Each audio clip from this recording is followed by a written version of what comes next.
नमस्कार, मी मंदार जोशी. तारांगणमध्ये आपलं खूप खूप स्वागत. रसिको, आत्ता आम्ही गोरेगावच्या दादासाहेब फाळके चित्रनगरीत आहोत आणि तुम्ही बघताय माझ्याबरोबर आहेत डॉक्टर अमोल कोल्हे, जे उत्तम अभिनेते आहेत, लोकसभेचे खासदार आहेत.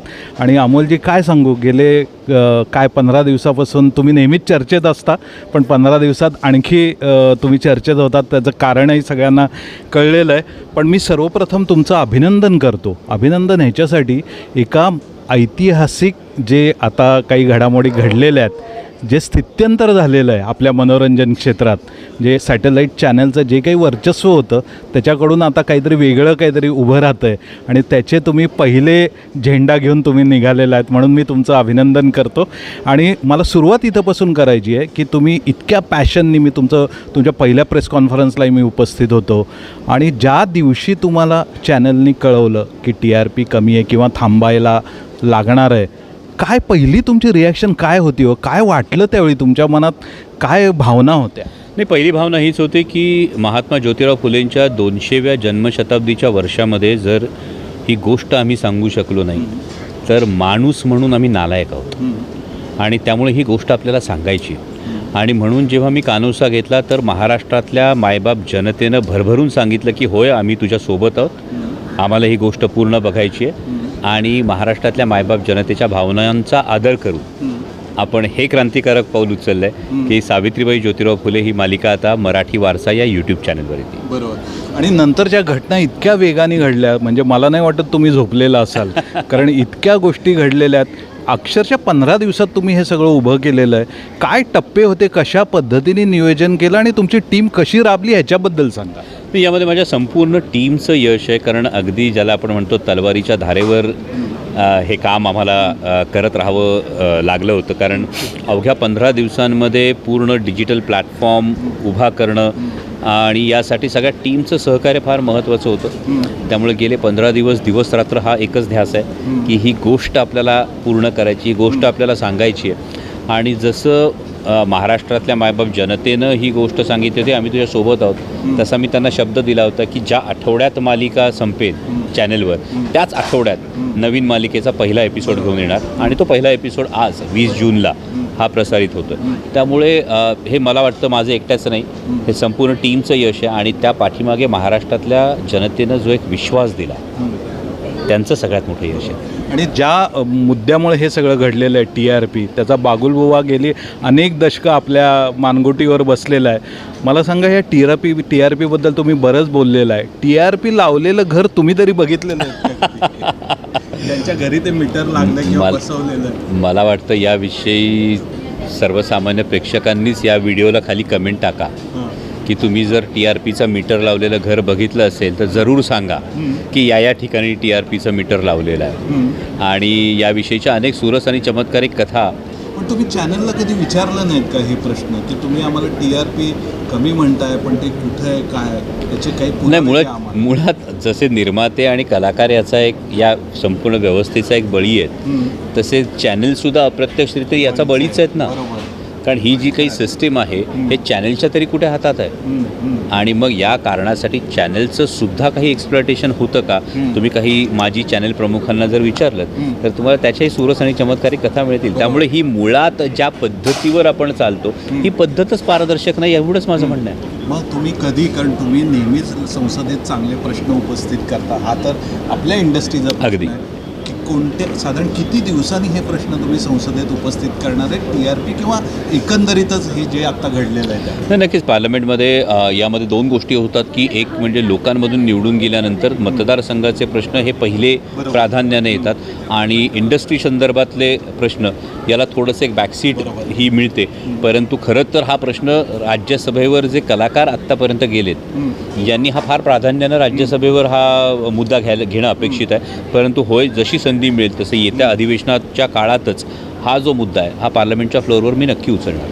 बरोबर. आणि आता जसं तुम्ही गेल्या काही दिवसांमधून फंडिंगबद्दल बोलताय, साधारण किती ह्याचं खर्चाचं गणित यूट्यूबसाठीचं काय असणार आहे आणि तो रेव्हेन्यू तुम्हाला कुठून येणार आहे आणि लोक जी मदत करू इच्छितात त्यांच्याकडून तुम्ही पैसे घेणार आहात का, निधी घेणार आहात का, ह्याच्याबद्दलही? हा प्रोजेक्ट जेव्हा पूर्ण होतो या प्रोजेक्टचं बजेट हे अवाढव्य आहे. कारण जवळपास आपण 72 ते 104 भागांचा हा संपूर्ण हा प्रोजेक्ट करतो.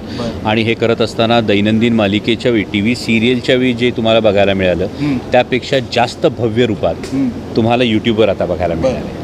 म्हणजे तुम्हाला सिनेमाचाच फील येईल अशा पद्धतीने. म्हणजे आमचे दिग्दर्शक कार्तिक केंडे असतील, प्रताप गंगावणे असतील, लेखक, या सगळ्यांनी हा विडा उचललेला आहे. आणि यामध्ये अनेकांनी ही भावना व्यक्त केली की त्यांना यासाठी काही आर्थिक योगदान द्यायचं आहे. पण हे आर्थिक योगदान क्राऊड फंडिंगमधून मालिका सुरू करण्यापेक्षा आपण आधी मालिका दाखवतो आहे आणि मग आजचा पहिला एपिसोड बघितल्यानंतर त्यामध्ये डिस्क्रिप्शनमध्ये त्याचा पेमेंट गेटवे असेल, त्याच्या कमेंटमध्ये त्याची लिंक असेल आणि त्यावर ज्यांना कुणाला स्वेच्छेनं जी काही आर्थिक मदत करायची आहे ती आर्थिक मदत ते करू शकतात. कारण जसं मी सुरुवातीला म्हणालो की आधी मालिका वाहिनीची होती, आता ती महाराष्ट्राची झाली आहे. त्यामुळं महाराष्ट्रातल्या प्रत्येकाला ही भावना आहे की मला हा इतिहास पुढे न्यायचा आहे, मला हा बघायचा आहे आणि त्यासाठी मी माझ्या परीने खारीचा वाटा उचलू शकतो. आणि मला असं वाटतं मेकर म्हणून या सगळ्यांच्या भावनांचा मी आदर करतो. बरोबर. आणि जसं आधी घडलेलं आहे, बऱ्याच ऐतिहासिक मालिका अशाच त्यांचा प्रवास मुदतीपूर्वीच थांबलेला आहे. आणि दुसरीकडं वेगळ्या विषय म्हणजे अगदी उदाहरणं देऊन सांगायचं तर नागिणीवरच्या मालिका आपल्याकडे येत आहे. तर समाजाचं हे सगळं जी आवड निवड आहे ह्याचाही तुम्ही विचार करता का? कारण तुम्ही एक निर्माते आहात. मी सरसकट समाजाला यामध्ये दोष नाही देणार, कारण ही समाजाची आवड आहे का याच विषयी मुळात प्रश्न आहे की हे त्यांच्यावर थोपलं जातं आहे. ज्या एका अनिश्चित अपारदर्शक असलेल्या सो कॉल TRP नावाच्या गोष्टीमुळे हे समाजावर थोपलं जातं आहे का? मग आज सकस साहित्याची परंपरा असणाऱ्या महाराष्ट्रामध्ये किती मालिकांमध्ये सकस साहित्य दाखवता येतं? लेखक नाही आहेत का? लेखक आहेत. कलाकार नाही आहेत का? कलाकार आहेत. निर्मात्यांची तशी मानसिकता नाही का? 100% निर्मात्यांची मानसिकता आहे की जास्तीत जास्त सकस साहित्य हे छोट्या पडद्यावर यावं. पण जी व्यवस्था आहे ही व्यवस्था याला परमिट करते का, हा महत्त्वाचा मुद्दा. आणि मला एक मुद्दा तुमच्या पत्रकार परिषदेतला खूप आवडला. म्हणजे ह्याचे जर काही रिमेक झाले तर आत्ताची जी व्यवस्था होती त्याच्यात रिमेक दुसऱ्या भाषेमध्ये जर काम केलं गेलं तर आधीच्या भाषेत काम करणाऱ्यांना काही मिळत नव्हतं. पण तुम्ही त्याबद्दल ठोस भूमिका घेतली आहे. याच्या मागचं काय तुमचं म्हणणं? ही फार महत्त्वाची एक खंत आहे IP-च्या बाबतीत, इंटेलेक्च्युअल प्रॉपर्टी राईट्सच्या बाबतीमध्ये. किंवा एखादी कलाकृती जेव्हा बनते तेव्हा त्या कलाकृतीमध्ये अनेकांचं योगदान असतं. आणि जेव्हा तुम्ही आत्ताच्या काळात काय होतं की चॅनेलकडून एक कॉन्ट्रॅक्टमध्ये क्लॉज असतो की तुमचे सगळे अधिकार, स्वामित्व अधिकार हे पूर्णपणे वाहिनीचे होतात आणि ते सगळ्या माध्यमांसाठी होतात. जसं मी म्हणालो की जेव्हा डिजिटल माध्यमावर हॉटस्टारवर एपिसोड जातो तो चॅनलच्या एम्प्लॉईजपासून, निर्मात्यापासून कलाकारापर्यंत तो त्या कलाकृतीसाठी राबलेला असतो. पण त्याला रेव्हेन्यू जो काही मिळतो तो फक्त स्टार प्रवाहाचा मिळतो, जिओ हॉटस्टारचा मिळतो का, हा महत्त्वाचा मुद्दा होतो. तो तंत्रज्ञानपर्यंत पोचतो का, तर नाही पोचत. आणि म्हणून आपण हे पाऊल उचलतो आहे की होय, मराठी वारसा हे IP राईट्सचा सुद्धा आदर करणार आहे. आणि त्यामुळं सावित्रीबाई ज्योतिराव फुले ही मालिका हिंदी, इंग्रजी, तमिळ, तेलुगू आणि बंगाली या 5 भाषांमध्ये डब होत असताना त्याचा जो काही रेव्हेन्यू तयार होईल त्या रेव्हेन्यूचा एक शेअर हा माझ्या तंत्रज्ञांना, माझ्या लेखकांना, माझ्या कलाकारांना सुद्धा हा आम्ही देणार आहोत. बरं, मराठी वारसा ही तुमचीच वाहिनी आहे. पण ह्या मालिकेसाठी ज्यावेळी तुम्ही नवीन पर्याय बघत होता, कुणाकडून ऑफर आली होती का काय ह्याच्याबद्दल थोडं काही सांगाल? यामध्ये काही वाहिन्यांनी खरं तर अप्रोच केला होता, परंतु जो आमचा निर्णय होता हा निर्णय खूप ठाम होता की एका वाहिनीकडून उठून दुसऱ्या वाहिनीकडे जाणं आणि मग 2 वाहिन्यांमध्ये आकारण आपण चॅनलवर लावून देणं यापेक्षा मला वाटतं की आपली रेख मोठी करणं जास्त महत्त्वाचं आहे. बरोबर. पण आता तुमच्या स्टार प्रवाहाबरोबरचं रिलेशन कसं आहे? नाही, मी कायम स्टार प्रवाहाचे आभारच मानेन, कारण त्यांनी ही मालिका सुरुवात केली. त्यामुळे सध्या ज्या काही सगळ्या मालिकांचं चालू होतं त्यामध्ये सतीश राजवाडे असतील, अभिजित खाडे असतील, कौस्तुभ बेडेकर असतील, या सगळ्यांनी मुळात सावित्रीबाई फुले या विषयाला हात घालण्याचं धाडस केलं. यासाठी त्यांच्याविषयी माझ्या मनात कायम आदर आहे आणि यापुढेही राहील. आणि जेवढा काळ मालिका सुरू होती तेवढा काळ त्या सगळ्यांचं सहकार्यच होतं. त्यामुळे त्यांच्याविषयी कुठलाही आकस, रोष असं अजिबातच नाही. पण नवीन सेटअपमध्ये जे कलाकार काम करत आहेत त्यांना पूर्वी इतकंच मानधन असेल का, काही स्लॅब बदलले गेलेत? यामध्ये कुठलाही कलाकार, कुठलाही तंत्रज्ञ याच्या कोणत्याही मानधनामध्ये एकाही रुपयाचा फरक पडलेला नाही. जे आहे त्याच पद्धतीनं हे मानधन आहे. फक्त यासाठी हे सगळं गणित एका ह्याच्यात बसवण्यासाठी मी माझ्यासाठी ती कपात केली की मी मानधन काय असतं? मी स्वतः 1 रुपया मानधनात आत्ता मालिका करतो. माझ्या अभिनयाचं मानधन आहे केवळ 1 रुपया, कारण हे सगळं गणित जर बसवायचं असेल तर आपल्या सर्वांना माहिती आहे यूट्यूबचा ॲडसेन्स हा रेव्हेन्यू हा एवढा मोठा नसतो. त्याला खूप मर्यादा आहेत. पण असं असताना ही गोष्ट पुढे न्यायची. पण माझं मानधन मी 1 रुपया करतो आहे, पण इतर कुठल्याही कलाकाराचं कुठल्याही तंत्रज्ञाचं 1 रुपयासुद्धा मानधन कमी नाही. बरं, एक शेवटचा प्रश्न घेतो आणि थांबतो. म्हणजे तुमच्या या भूमिकेचं स्वागत केलंच गेलं, पण तुमचे जे काही विरोधक आहेत त्यांना आनंदाच्या उकळ्यासुद्धा थोड्याफार फुटलेल्या आपण सोशल मीडियावरून बघतोय. तर अशांना काय सांगाल तुम्ही? तुमचे टीकाकारसुद्धा तुमचे प्रेक्षक आहेतच. काय म्हणणं आहे तुमचं? मी अशांना एवढंच सांगेन की कृपया मालिका बघा आणि मग व्यक्त व्हा. एखादा इंस्टाग्रामवरचा रील किंवा एखादा यूट्यूबवरचा शॉर्ट्स असं बघून साप म्हणून भुई थोपटण्यापेक्षा आधी मालिका बघा.